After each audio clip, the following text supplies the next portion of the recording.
So I've been wanting to post something for a while, kind of talking about what I went through.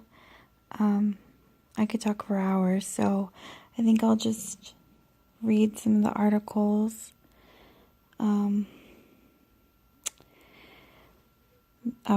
Here we go. Christina Hindman is now home with her newborn twins, her son, her daughter, and her husband after spending months paralyzed from a tumor. Hindman, 28, a Lincoln resident who is a Seward native, discussed her experience in an email. She said her tumor was misdiagnosed as torticollis years ago, which is a disorder that twists a person's neck and causes his or her head to tilt. On December 1st, 2014, Hindman married her husband Jason.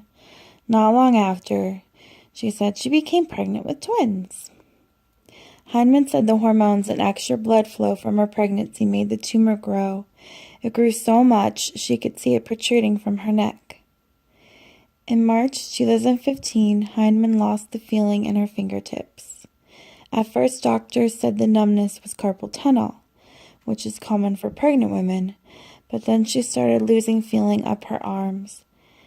In April, her doctors ordered an MRI. Hindman said her tumor went from her C1 to C4 spinal nerves, which are located between the head and shoulders. The tumor was also a bilobe, which means it came in two separate parts that are connected. It was like a figure eight. She was transported to UNMC Medical Center by ambulance. I was completely in shock, Hindman said. I really didn't understand how bad it was. Hindman was working and attending school to become a registered nurse. She had to take time off work and take Fs in all her classes. After her diagnosis, Hindman said her doctors at UNMC did a full week of testing.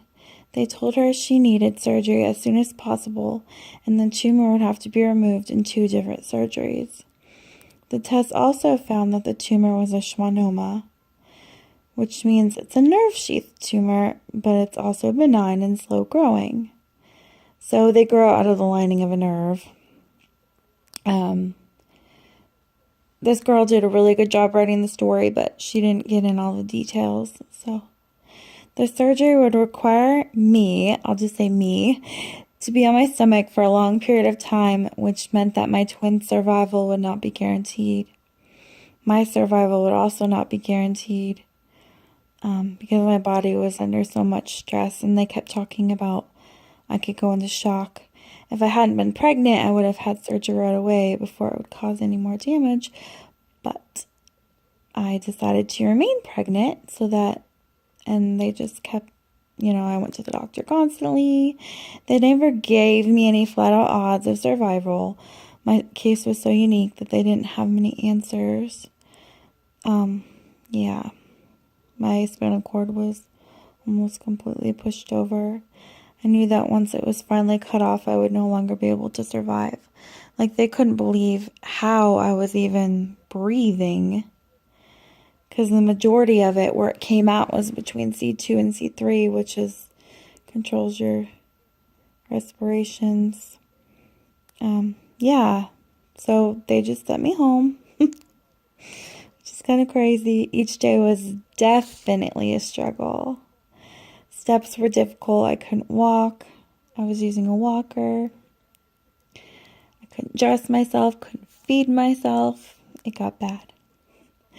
While using a walker, people would stare. Yeah, I went into Walgreens the first time I ever used the walker, and I had to go use the restroom, and I couldn't get the door open. I couldn't take my freaking pants down to go pee. I was stuck in there. I had to call Jason. I stopped driving because it caused too much pain to get a seatbelt on, and I couldn't feel my feet on the pedals.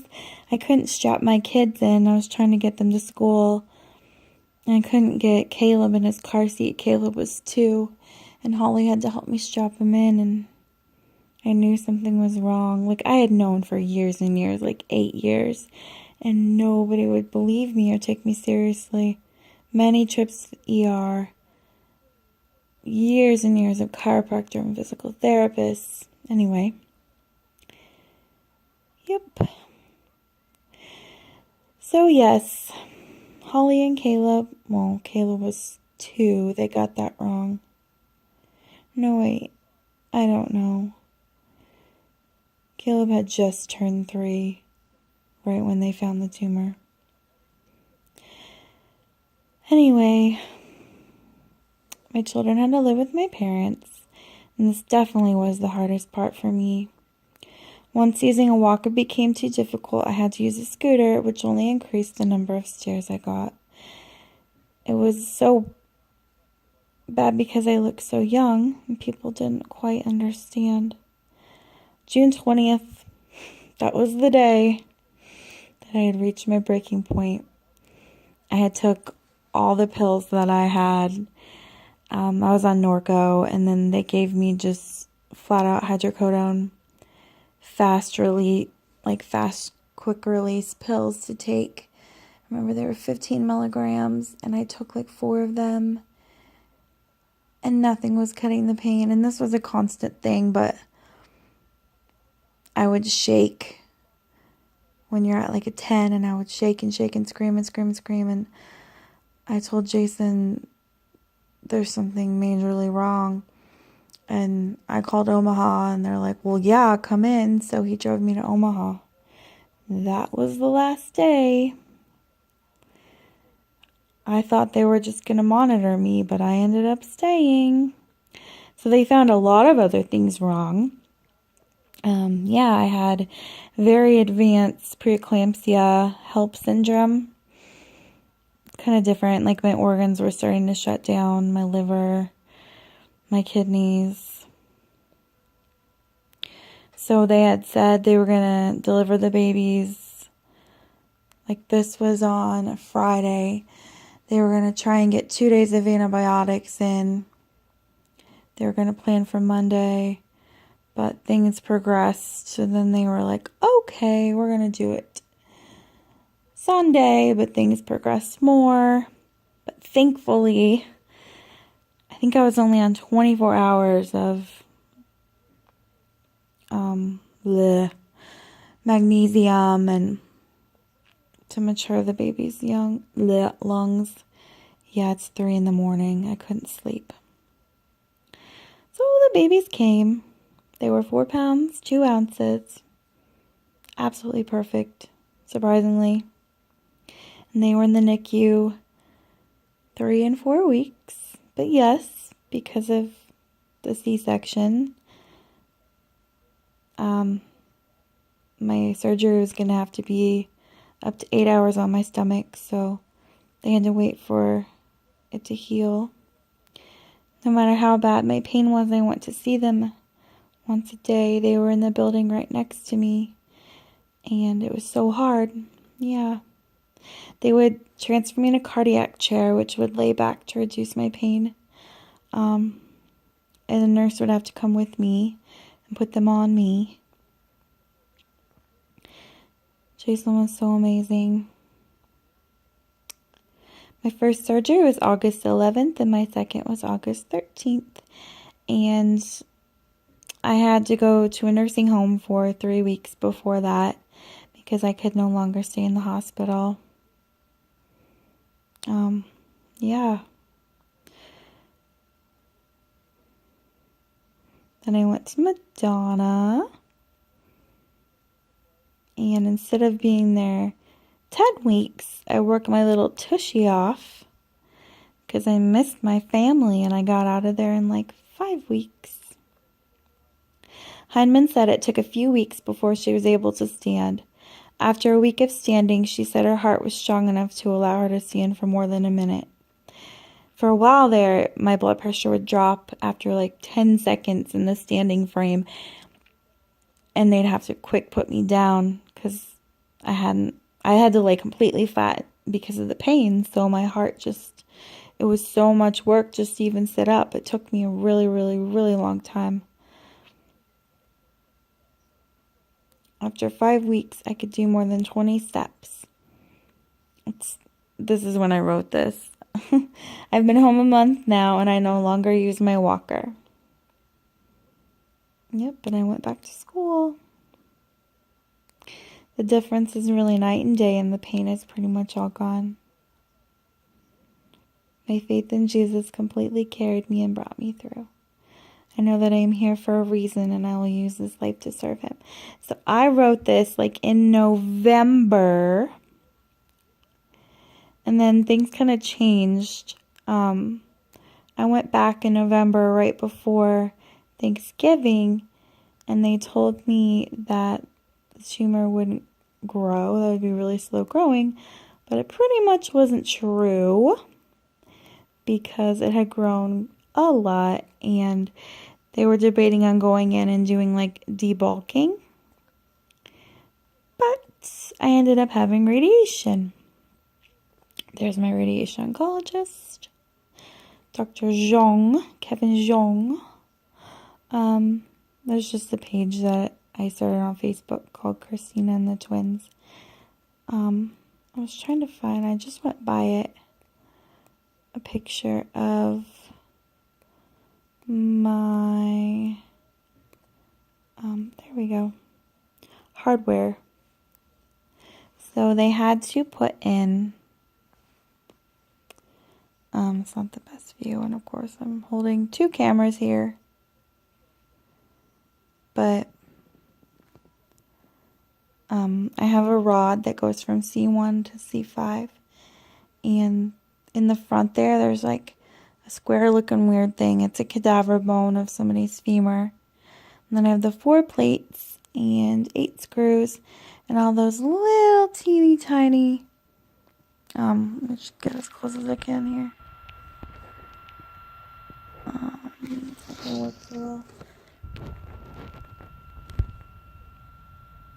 Anyway, all those little tiny flecks are actually clamps from all the blood vessels, and then there's a plastic piece that holds the cadaver bone in place. And over the couple years since my surgery, it started to move. Let me go back.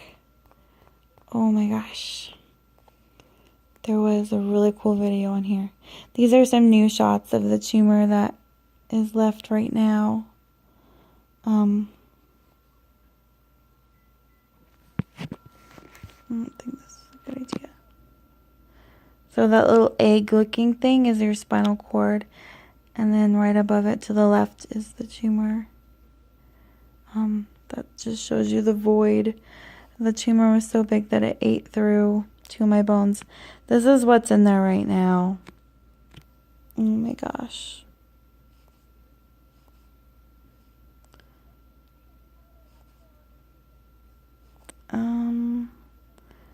Yeah, it's about 3 by 4 inches. Oh, and this was the CT scan that I just got a copy of it, so I thought it was really cool.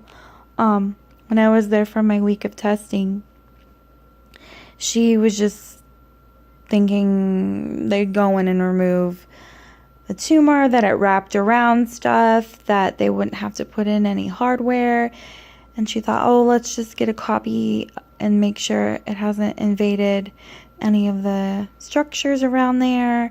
And then, so that was C2 and C3, and they were pretty much entirely gone. And for bone to get eaten like that, I guess it takes like 10 years, they say. So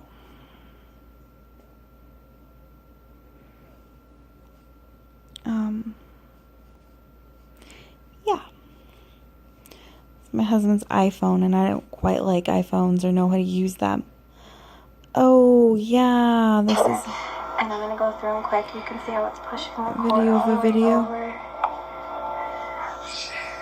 So we can make it bigger. It is in 2 parts, so that's 1 part. It goes over, and it goes down and down and down and down. It is massive, massive, massive. And then this one, they have measurements on it.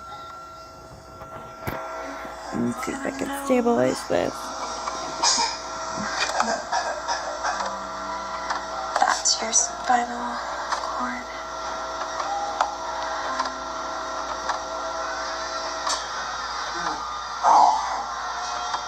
There we go. You can see it. That's the part that was, you could see off the side of my neck sticking out on the right side.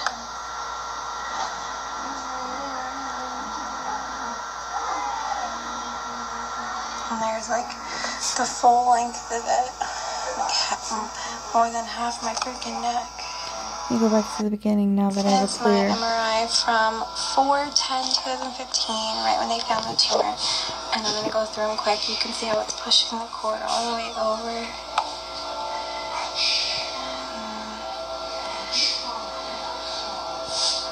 It is in two parts, so that's one part, and it goes over, and it goes down, and down, and down, and down. It was massive, massive, massive. And then compressed vertebral artery. That's the part that's still there. It's about this small. Yeah, they couldn't remove all of it because it goes around my vertebral artery. What does it say? Like vertebral artery. I couldn't tell because it's so squashed. And there's my brain. And then here's today's on 11/18/2015, and it's going to be right here. You can see it. That's how big it is now. After 2 surgeries and radiation.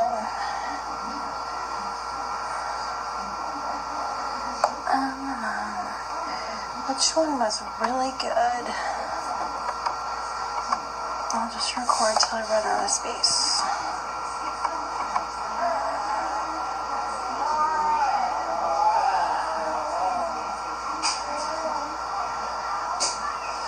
There you see it start to pop up. And before it wasn't even touching the cord, but now it's pushing the cord in a little.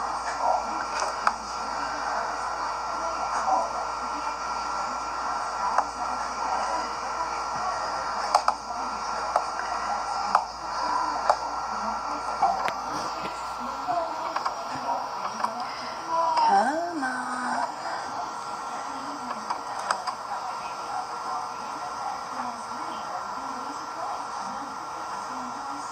I was getting MRIs every 3 months.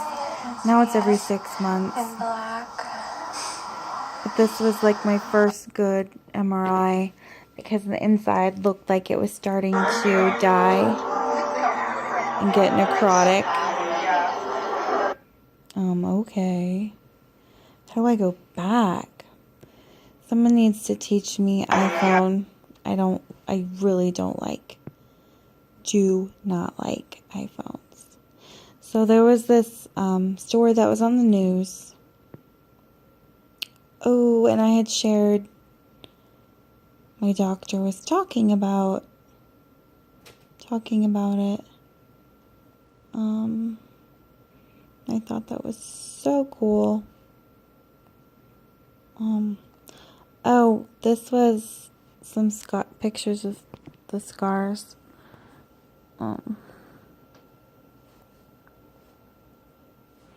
This was my radiation mask.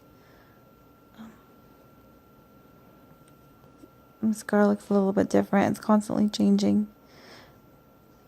It's so blurry. This is not okay. Anyway, it goes up into my hairline a little bit. The twins are perfect. Perfect little adorable babies. Where's that one of my doctor?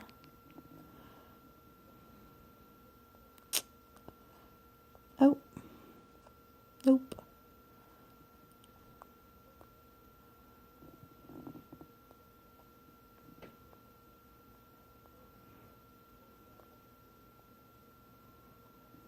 It's my son Caleb. He's in kindergarten. There's Landon.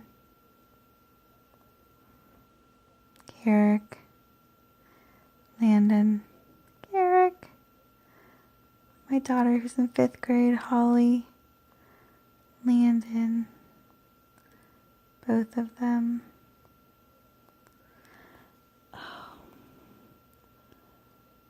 I might have to just, let me pause it. Shortly after having her pregnancy. So you were actually the one who was removing this tumor, right? I helped Dr. Eisenberg, so she did a lot of the tumor removal. My role was more to help her with kind of putting the instrumentation in and reconstructing the spine. Sure. But as you're watching her removing these pieces, I mean, what's going through your head? Are you going, whoa, that is a lot of tumor? Like, what are you thinking? Well, we knew beforehand there was a lot of tumor. Mostly what we're concerned with during the operation is making sure that we were moving the tumor in a way that we were keeping everything safe. So there's blood vessels that go up to the brain that the tumor was encasing. And so a lot of what we were thinking about is how close are we to that blood vessel and when should we kind of... compressing the spinal cord, kind of deviating that out of the way. And as you scroll through that as well, you can see that there's quite a bit of edema in the spinal cord. Extend that out, and that mass extends all the way out into her neck, back and ankle. This is the pictures from today, where you can see the vast majority of that mass has been removed. They're still very small. This Thanksgiving, a Lincoln woman has a lot to be thankful for, like 2 healthy new baby boys and simply being able to walk. Her doctors call her recovery from a major spinal surgery remarkable. And KETV News Watch 7's Camilla Ortiz sat down with the new mom for a story you're seeing only on 7. Imagine having 2 kiwi-sized tumors in your neck, pushing up against your spine, making it impossible to get out of bed or even sit up. Now picture that for an entire trimester of a pregnancy with twins. Hi, sweetheart. That sound a relief for Christina Hindemund. Means they're healthy. Something that wasn't guaranteed for several months of her pregnancy. I mean, in the end, I couldn't feel anything, like neck down. I was laying flat in bed for 3-4 months. What started as numbness in her fingertips back in March progressed to unbearable neck and back pain. I knew something had to be wrong. An MRI at Nebraska Medicine revealed this, a large 2-part tumor in her neck, compressing her spinal cord to less than half its normal size. That's why she started to lose function in her arms and legs. Her doctor is telling her the risky operation to remove the tumor would put her on her stomach for up to 9 hours. They couldn't guarantee the babies would survive, so there was no way we were going to do that. But Christina's own life in jeopardy the longer she waited, forcing the already mother of 2 to accept the worst. If I was going to die, that I was okay with that. Like, I was perfectly fine with that. At 32 weeks, Landon and Carrick were born on June 28th. Small, but healthy. Hi. Yeah. That was very emotional. Just knowing that we made it and they were going to be okay. And 6 weeks later, surgeons went to work on Christina's neck. As we removed tumor, we could see that the spinal cord started to get back its normal movement, its normal pulsations. But she's made a remarkable recovery in terms of having that size of a tumor removed. Going from near paralysis to normalcy. I'm very thankful I can do all this again. And although Christina has months, maybe years of recovery ahead of her, How about bending down?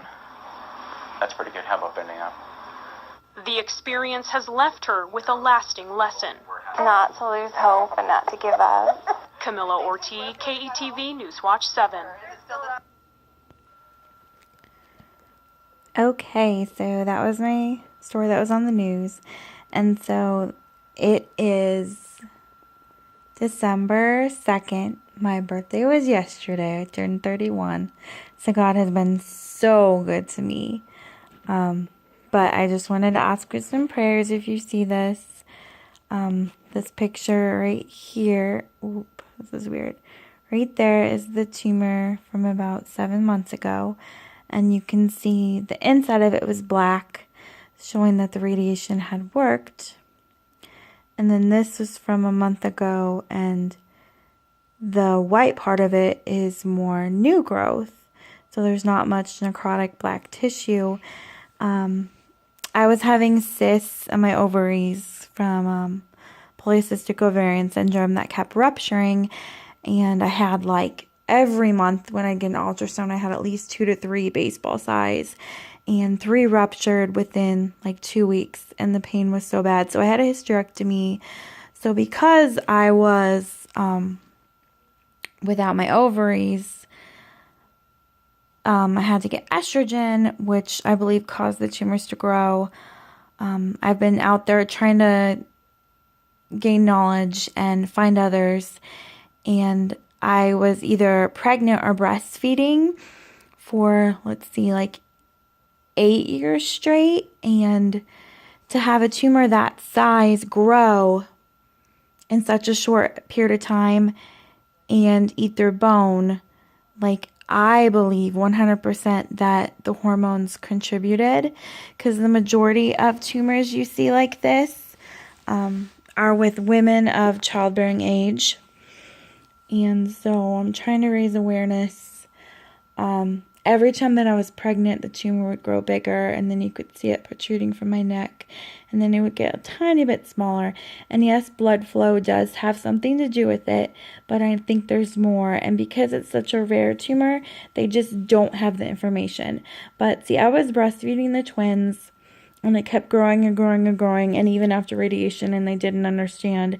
And so I took it under my own initiative to stop breastfeeding. And then they had an MRI exactly 6 weeks after I stopped breastfeeding, and it went from growing rapidly to all of a sudden it stopped growing completely. So this picture that I just showed you, I'm saying, like, that shouldn't be growth like that. After having the highest amount of radiation you can ever have in your life, and they said it wouldn't happen, and I'm not getting my oncologist to call me back. I was supposed to meet with him. I met with my neurosurgeon, and he said it might be new growth, it might not be, it might be a bad scan, we're not going to worry about it right now, but I'm in school right now to get my RN, and I'm a mom of 4, so of course I'm worried about it. And yeah, anyway, I stopped taking my estrogen supplements, and I would like to get another MRI now and see if this is going to change more back into this. I had some stuff called pseudoprogression right after my radiation, which is something that occurs in a lot of brain tumors. And so it had grown rapidly, and I was on such a high dose of steroids that I gained like 40 pounds because it's right behind my throat, and I felt like I couldn't breathe, I couldn't eat. Radiation was not fun, and if you ever have any questions, I doubt anybody will listen to this, but if you do, I would love, love, love to spread the word. All I'm saying is, if you have a similar story, please let me know.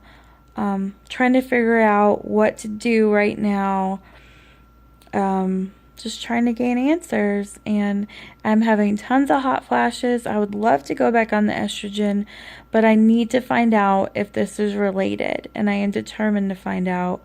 An endocrinologist says they don't know. All the research is either hit or miss. Some people think it does, some people think it doesn't. Anyway, thank you for listening to my story. I didn't think I'd use up the whole 29 minutes available on my phone, but it appears that I have. Thank you, Jesus, for giving me this miracle. You are my everything. I am forever grateful, and I will try to spread your name and tell the whole world about you.